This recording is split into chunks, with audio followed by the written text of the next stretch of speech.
4 United States Army soldiers have died in Lithuania during training, NATO Secretary General Mark Rutte said while visiting Warsaw on Wednesday. Whilst I was speaking, the news came out about 4 American soldiers who were killed in an incident in Lithuania, Rutte told reporters, adding that he did not know any details. Lithuania's military later wrote on social media X that it was continuing an intensive rescue operation and had no information confirming the deaths. The military earlier on Wednesday said it was searching for 4 U.S. soldiers and a tracked vehicle which had gone missing on Tuesday afternoon. They had been training near Pabrade in eastern Lithuania near the border with Belarus, the U.S. Army said in a statement. The soldiers, all from 1st Brigade, 3rd Infantry Division, were conducting scheduled tactical training at the time of the incident. The statement read. The suspicious thing about this accident is that the alleged incident happened on the border with Belarus, and before the announcement of their deaths, the soldiers were accounted for as missing. Now questions arise. Is there any involvement of Russian agents or saboteurs in the incident? This is 100% why Russia wants an energy infrastructure ceasefire. Almost every day we hear about strikes against targets inside Russia, but we rarely get the full picture of their actual impact on the war. Radio Liberty and Frontelligence Insight have joined efforts to analyze hundreds of data points to answer this question. Our research covered the period from September 2024 to February 2025, divided into 2 sections: strikes on military targets, infrastructure, and on the energy sector. We found that strikes on Russia's energy sector caused at least $658 million in damage over more than 6 months. The real damage to the Russian energy sector and the economy as a whole may be higher. In at least 67 out of 100 cases, Ukrainian strikes were successful, while in another 33 cases, the result of the attacks remains unknown or it is impossible to prove Ukraine's involvement. The highest number of successful strikes against targets inside Russia was recorded in November 2024. The analysis is almost entirely based on the impacts verified by the geo-confirmed service. The actual number of impacts for the specified period may be higher. Russian invaders continue their suicidal attempts to land on the islands around Kherson. Thus, another group of Russians was timely detected and destroyed by the accurate drone-dropped munitions of the Ukrainian 40th Coastal Defense Brigade. Russian forces are attempting to launch attacks across the Dnipro River, but Ukrainian troops are constantly targeting them with artillery, drones, and precision strikes, preventing significant advances. But it could be that they're dragging their feet, President Trump on the Russian position on negotiations. We're hearing that maybe Russia is dragging its feet at this point, and Zelensky has shown some openness, especially after what happened in the Oval Office a few years ago. Is that accurate at this point? I don't know. I mean, I'll let you know at a certain point, but I think that Russia wants to see an end to it, but it could be they're dragging their feet. I've done it over the years. I don't want to sign a contract. I want to sort of stay in the game, but maybe I don't want to do it quite. I'm not sure. But no, I think Russia would like to see it end, and I think Zelensky would like to see it end at this point. I recommend this video from the former U.S. ambassador to Denmark to every U.S. citizen, so that they know that the citizens of this country, which their U.S. vice president referred to as a bad ally, were putting their lives on the line for the U.S. in Afghanistan. Hi, y'all. Okay, so to say I'm a bit worked up this morning is an understatement, and that's because of this. Yesterday, the Vice President of the United States goes on Fox News and says that Denmark is not a very good ally. Now, I know that a lot of people would know how I feel about this, but I want to tell you why. And it is in part because, yes, I was the one for a number of years that would go to the Prime Minister or the Foreign Minister or the Defense Minister and ask on behalf of the United States government for them to send their young men and women to Iraq to fight ISIS, to help go remove chemical weapons from Syria, to go fight Ebola in Africa. I did it every time, and every single time they said yes, and they said yes without hesitation. And in part because it was the United States of America, a great ally, asking them to do it. And for them to hear today that now the Vice President of the United States is saying that they are not a good ally when they have lost more people per capita, young men and women, in Afghanistan than any country other than the United States of America? It is just shameful.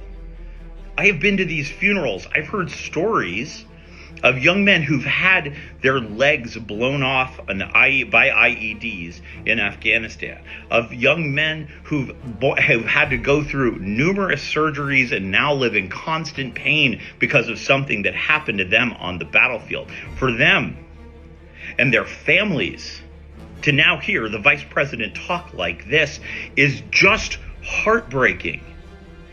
And honestly, like Americans, we have to show outrage to our European partners. This is shameful, and this is a moral shortcoming. And honestly, look, we understand that the reason he's saying it is because they are not bending the knee to Trump's authoritarian, imperialistic takeover of Greenland. We get that. But at some point, this is about something so much bigger. This is about the men and women. I hope that J.D. Vance could say this not just to the face of Maria Bartiromo, but go to Denmark and say that to the face of the parents of the young men and women who've lost their lives alongside U.S. troops. Say it to them. And then you will have just an ounce of courage. But until then, it is just shameful. And look, Americans, we need to show a little outrage here. Our partners and allies expect it from us, and they deserve better. Thanks. For the 1,000th time, here is proof that Ukraine gave up its nuclear weapons in exchange for American protection from Russia, and did so for the benefit of the world. This is from a Senate hearing. And just by way of history, Ukraine used to have the third largest arsenal of nuclear weapons on the planet. But as a result of negotiations between Russia and Ukraine and the United Kingdom, the Budapest Memorandum documented a commitment by Russia and the United States to protect the territorial integrity of Ukraine in exchange for them giving up their nuclear weapons. Did I correctly summarize the content of the Budapest Memorandum back in 1994? Yes, Senator, you did, and Ukraine willingly gave up its weapons for the protection of others. Thank you very much. Elon Musk has destroyed the brand value of Tesla, and investors still do not understand how bad it is. Tesla investors believe explosive future revenue growth will come from Tesla robotaxis and people using self-driving to Uber Lyft people around. This can't happen now.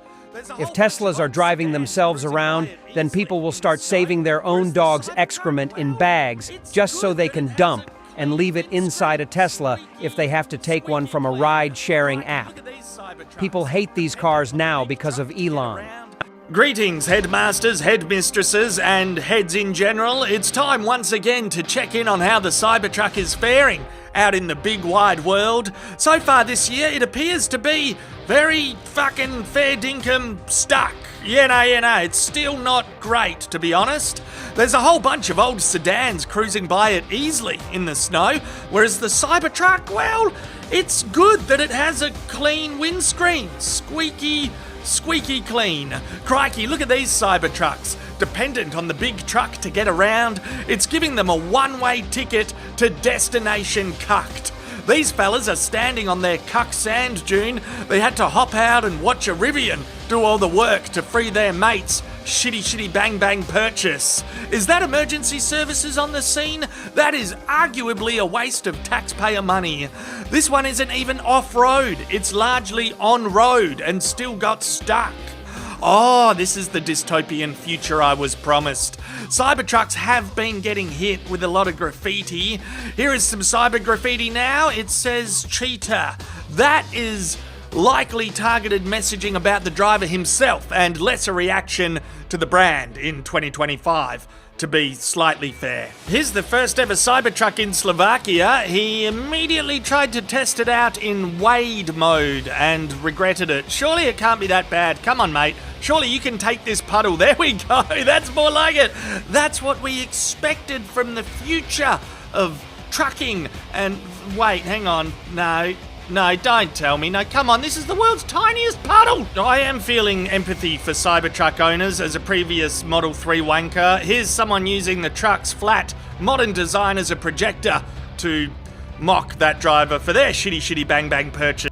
Destroys targets at sea, on land, and in the air. Ukraine's Minister of Digital Transformation, Mikhailo Fedorov, unveiled the secret drone Katran. Information about missions involving this drone is classified.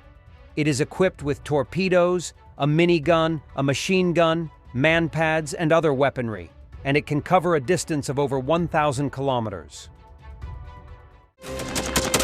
Thanks for watching, and don't forget to subscribe. Also, if you want to support Warthog Defense, please become our member and get early access to new videos, exclusive members-only videos, and become administrator in comment section. The membership link is in the description. Rescues every day. We had a guy last week at 6 rescues in 6 days. You know, he's doing the job every day.